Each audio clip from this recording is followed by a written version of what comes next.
Obviously you haven't heard the pup bark.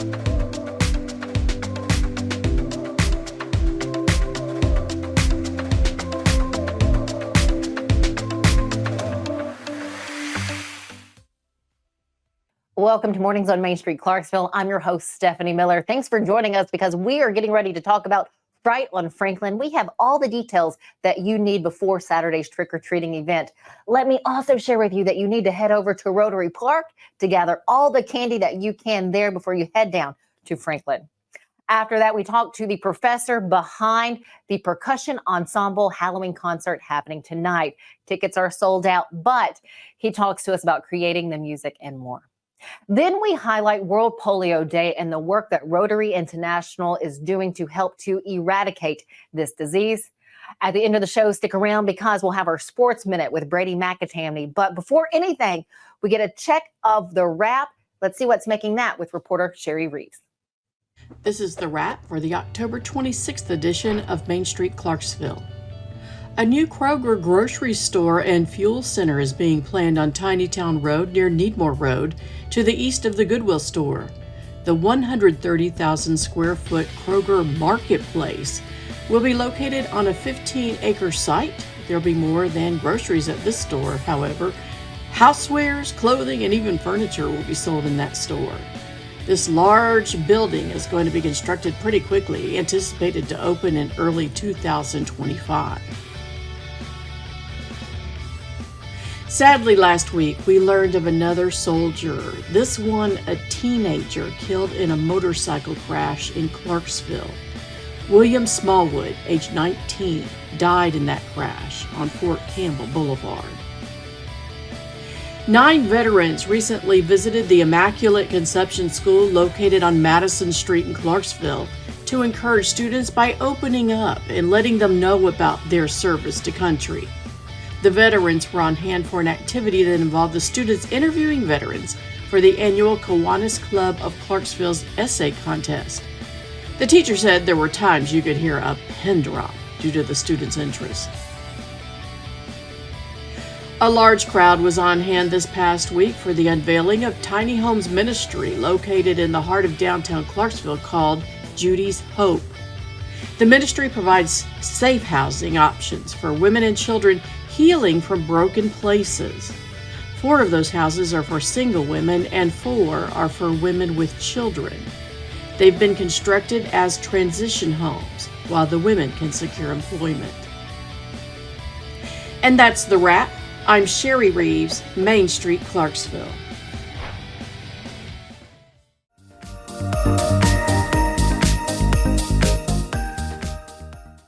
As a busy mom juggling family, errands, and everything life throws at me, I try my best to be environmentally conscious.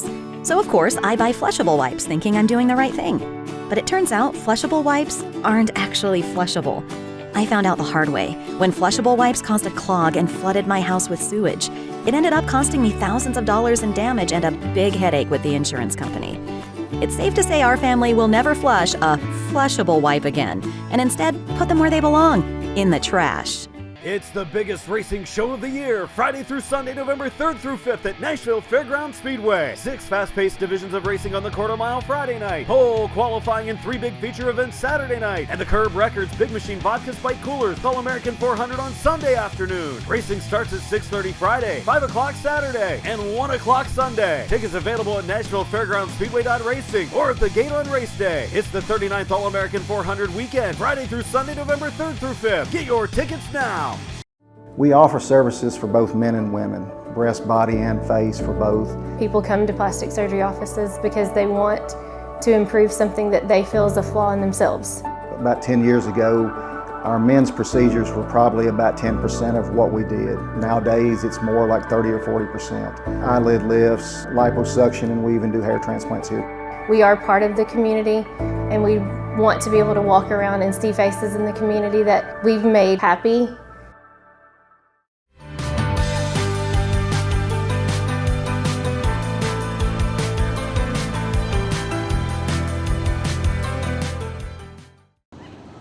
welcome back. So many communities gearing up for this weekend before Halloween, and they're all getting ready for some trick-or-treaters, including right here, downtown Clarksville, getting ready for Fright on Franklin. That's where we're standing. I have your event planning specialist from Clarksville Park and Rec, Amanda Pitt, giving me her time once again. Thank you, and what an exciting time. Yes, we are so excited. This is one of the most fun events that we do all year. It's all about families, it's all about kids, and we cannot wait. Let me just share with you my first thought. When I pulled up last year to get some video of this event, it was my first year seeing it. Holy fill in the blank, because I have never seen so many people in our downtown area. You're talking all of Franklin. Yes. And going down, what is that, second? Going down second. Yes. It's incredible, the people that come out and participate. Oh yeah, we had about 5,000 to 6,000 people come last year, which was huge. It was our first year back after COVID, and getting to be back down here, and we have a thriving downtown, and so the more people we can share that with and get down here to see some of these great businesses, the better. Talk about the layout, because you have vendors or businesses and nonprofits all along Franklin. Share a little bit of like that setup. Absolutely. So we'll have, like you said, vendors that will be our businesses, organizations, nonprofits, all these different kinds of groups that want to tell people who they are and what they're doing.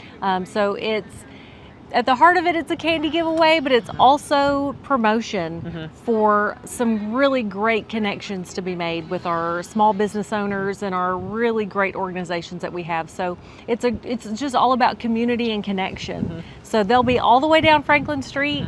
From one end to the other. There'll also be, a few of them will be in the City Hall parking lot for that downtown market footprint area. And then we'll have a few along North First in between Strawberry and Franklin. What are the hours for the event? The event's from 3 p.m. to 6 p.m. That's a decent amount of time, 3 to 6. And so I want to encourage you when you come out here to Fright on Franklin in Clarksville, of course, dress up, do that, have fun. Even if you're a parent or a guardian, do that as well. But take the time when you go to pick up that candy, as your little one's grabbing the candy, and chat with the vendor that's there on hand, because you never know what you're going to learn. We did not ask any food trucks to be here for this event. We love our food trucks and we have them at a lot of events, but for this one we really wanted to encourage people to explore what's going on downtown, what kind of places are there that are great to eat, and we have so many options that we really just encourage folks to go in to all these wonderful businesses and enjoy those. And let me name a few. You have Strawberry Alley down here, you have Yada, you have Black Horse, you have the deli. Will the deli be open? I hope it will be open. Okay. Yes, Official Wings is also open, and don't forget about the mail room. Yep. So we have a lot of great spots. Pinky's up as well, which is a cute little spot down here. So again, visit some of these spots. Is there anything else that we're missing right now for Saturday? Well, let's talk about parking. Oh gosh, yes. That's always a hot topic when there's something going on downtown. But there will be parking available down here. We always talk about this perceived idea that there's never parking. Well, it not only is the metered parking free on weekends, but the lower lot from City Hall will be open. We'll have the parking garage down Franklin Street that will be open. And don't forget about the huge parking lot up by the courthouse. So there will be some good options. Fright on Franklin in downtown Clarksville on Franklin Street. I can honestly tell you, you will not miss it when you drive down this way. At Old Hickory Credit Union, we're member-owned, not-for-profit, and eager to serve our Robertson County community. Since 1934, we have strived to provide our members with a safe, reliable place to take care of all their financial needs. From checking accounts to loans to mortgages, we're here to help. Credit unions have to constantly adapt to meet the needs of an ever-changing market. However, one constant will always remain, and that is the service we provide to our members. Stop by our Greenbrier branch today. Smiles. These are the healthy smiles of real Delta Dental members. Folks with access to the nation's largest network of dentists and low-deductible plans with 100% preventive care coverage, all backed by over 65 years of expertise. Go online or give us a call to learn about affordable individual plans that meet your needs. 1-855-844-0445. As a busy mom juggling family, errands, and everything life throws at me, I try my best to be environmentally conscious. So of course, I buy flushable wipes thinking I'm doing the right thing. But it turns out flushable wipes aren't actually flushable. I found out the hard way when flushable wipes caused a clog and flooded my house with sewage. It ended up costing me thousands of dollars in damage and a big headache with the insurance company. It's safe to say our family will never flush a flushable wipe again, and instead put them where they belong, in the trash.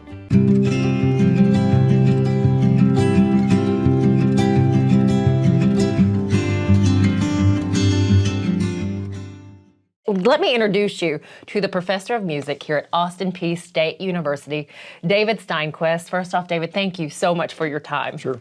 While we're doing this, they're gearing up for a big concert tomorrow night. It is the Percussion Ensemble Halloween Concert, the 39th annual concert. Yep. Are you guys excited? What does this concert entail? I usually start thinking about the next concert before the last concert is over. You're Just starting to come up with music that I might want to do. Definitely through the summer, I put all of the arrangements together. I have to do most of the arrangements because there's not music commercially available for the most part that we would put on something like this. So I spend my summer doing arrangements at the computer. We hit it as soon as we start school into August. It's a real quick hit because it's not very far from end of August to end of October. That's true. So we practice like crazy here in these last couple of days right before it. Then I kind of go nuts because we have to pull all the decorations down from long-term storage, decorate the place. The setup is really large, so it takes a while. Risers and stuff. Special lighting. The mass comm people come in and help us too. So we have live video. It's turned into a pretty big deal. From what I've heard, it does seem like a big deal, and I'm just curious to how you make it fresh each year after 38 years. Yeah. Do you find it challenging this year, being like, okay, make it new, make it fresh? Yeah. How have you kept that going? I don't know. You think about it a lot. Uh-huh. And I guess one of the things that is, it's always fun to do, it usually starts with maybe a piece of music, and then it kind of grows, but I still have to try to figure out how to make you believe that this slate of music actually makes sense altogether. So we have the music before we have the idea, or that I do, before I have the idea of what this concert's actually about. Have you been surprised that this has grown to where it's at? Because how different was, I guess, the first year for this? Yeah, very different. And one of the things, we had it initially on Halloween night. Oh. And I mean, we had, people came, but I didn't really think about the fact that people have kids, they want to go trick-or-treat, people want to stay home and do the trick-or-treating, people want to stay home, protect their house from the trick-or-treating, whatever it might be. It probably was a year where Halloween fell on Sunday, and I thought, okay, well, I've got to put it on a different night, and the numbers just exploded. Then there was, I don't know how long ago this was, because we started out just doing one concert. And so we also didn't ticket the event. So the place filled up, and the foyer was full of people that were kind of angry because they couldn't get into the concert. And so we figured out, man, first of all, we have to ticket this thing. And second, we're going to expand and do two shows. And now it sells out twice. We're sold out now. What does it feel like for you, the professor of music? You've worked with so many students. What is that feeling you're having right now as you kind of come to the end of your time here? Yeah, it's sort of happy and it's sad. I love teaching. We have great kids here. We always have. But I have some other things that I'm sort of interested in pursuing or expanding. I will miss this concert. It's been, most of my life. So to not have to think and plan and put together is going to feel a little bit weird. But it's been really, really fun. I think this one's going to be a good one too.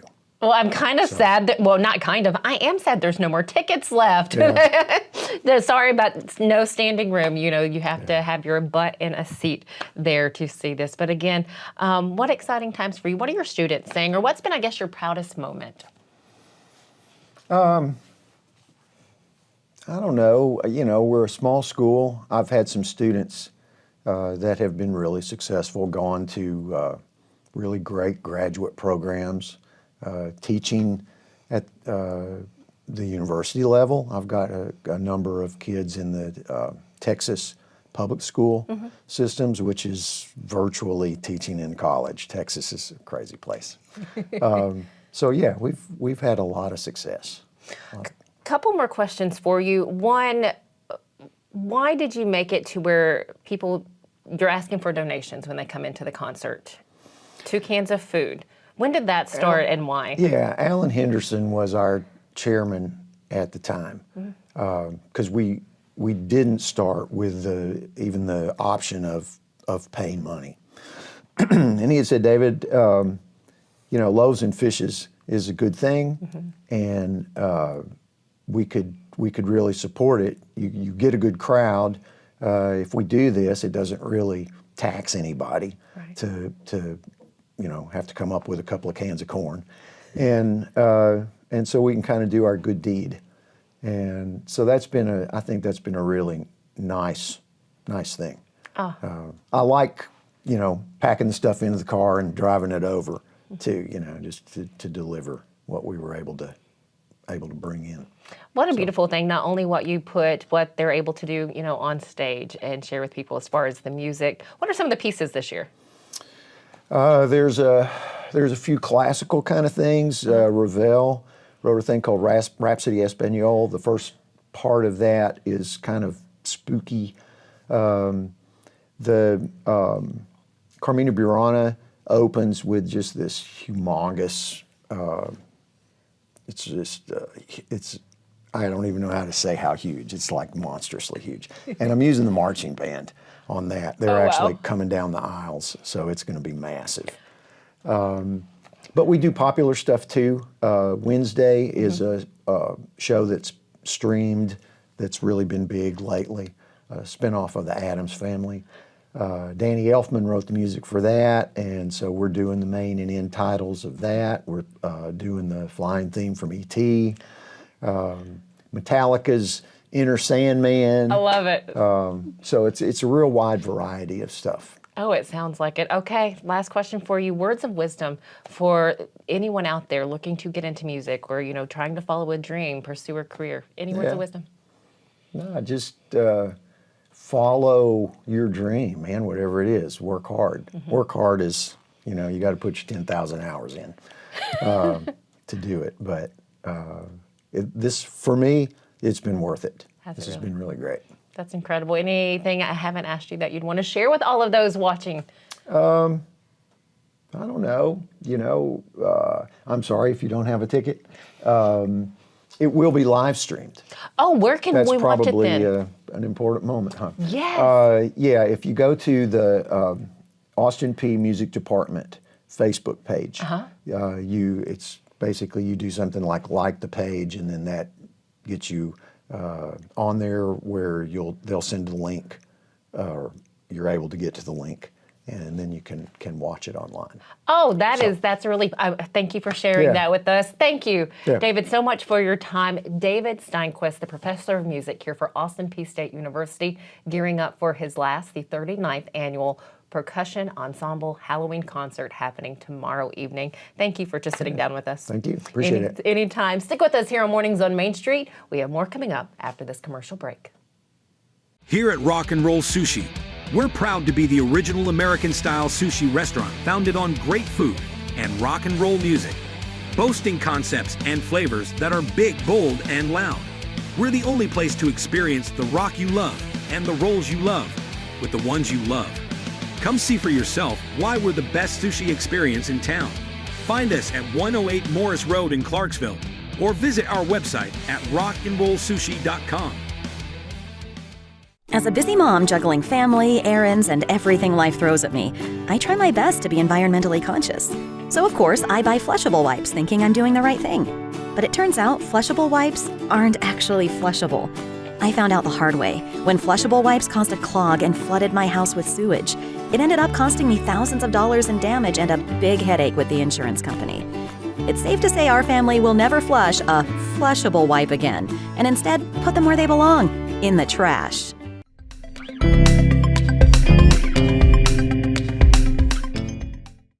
Well, today is World Polio Day. The eradication of polio is one of the longest standing and most significant efforts of Rotary International. Let me share with you that polio, it is a virus that, again, you may know of this already, that could cause paralysis and is now easily preventable by vaccine. So it was in 1985 when Rotary International launched Polio Plus. Since then, get this number, Rotary and partners has helped more than 2.5 billion children receive the oral polio vaccine.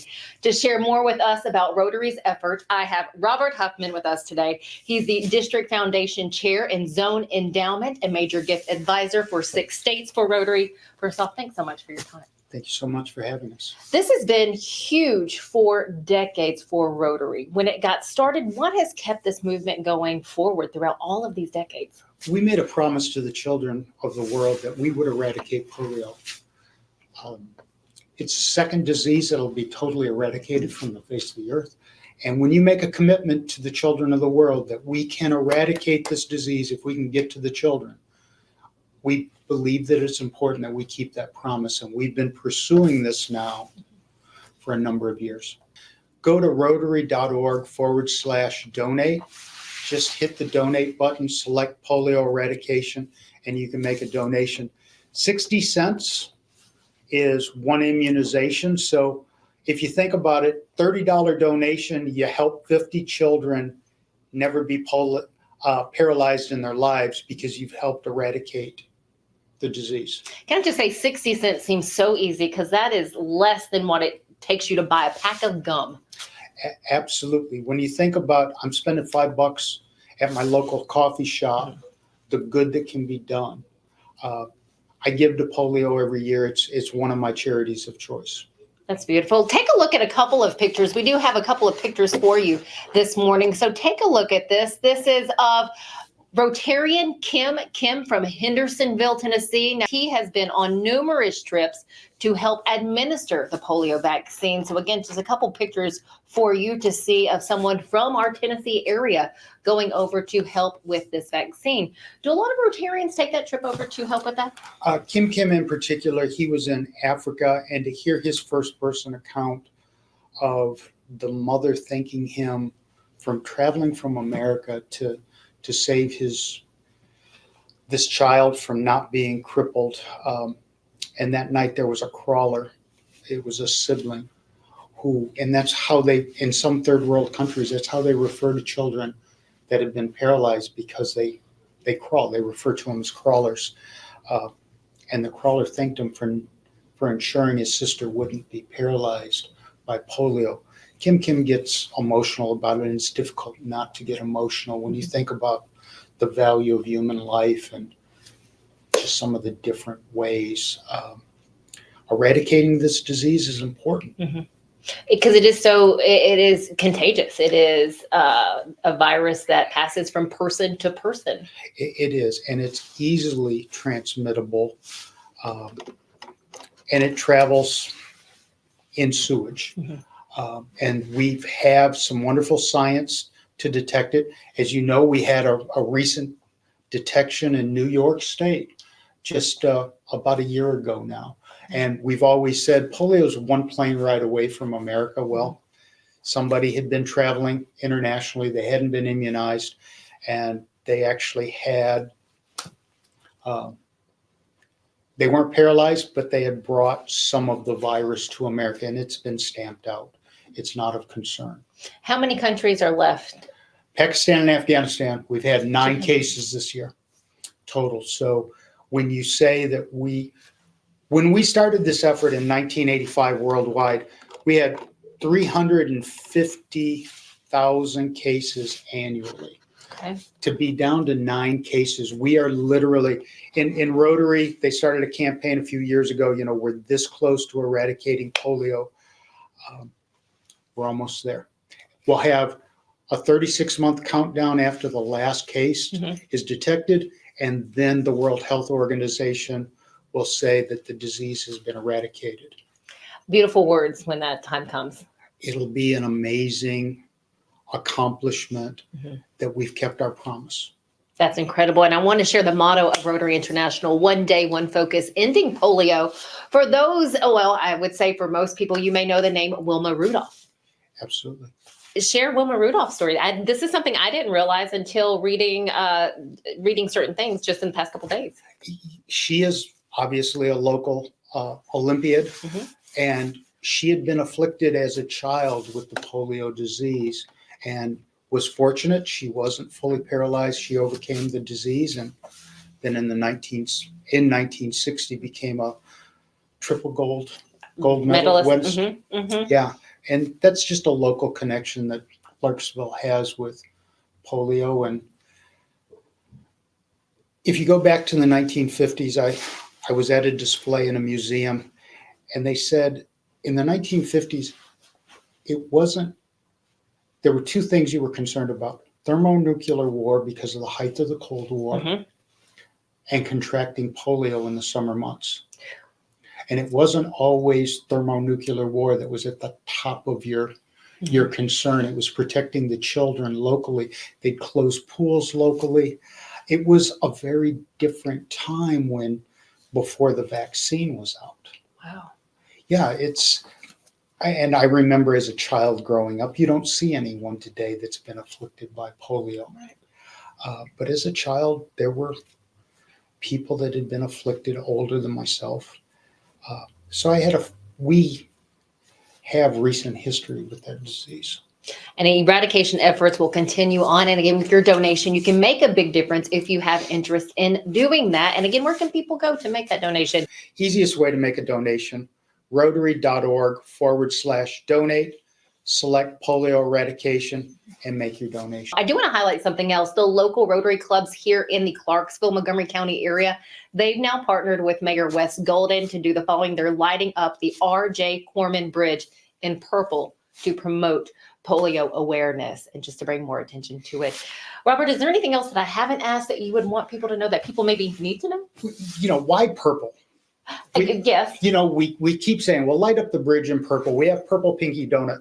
When you're in some countries and there's this mass of children, to ensure that the children have been vaccinated against the disease, they take purple ink and they put it on the pinky of the child, and you can rapidly tell we've eradicated that child. Pinky's purple. You can see across a multitude of children that everyone's been vaccinated.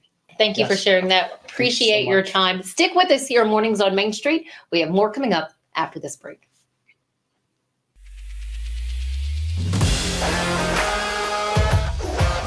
Hockey in Music City just hits different. It's one big honky-tonk party. It's the sea of gold in the crowd, the goals, the saves, the celebrations. It's an experience like no other. Experience Predators hockey all season long. Visit NashvillePredators.com/season tickets and join the Loyal Legion today. That's NashvillePredators.com/tickets, and we'll see you at Bridgestone Arena.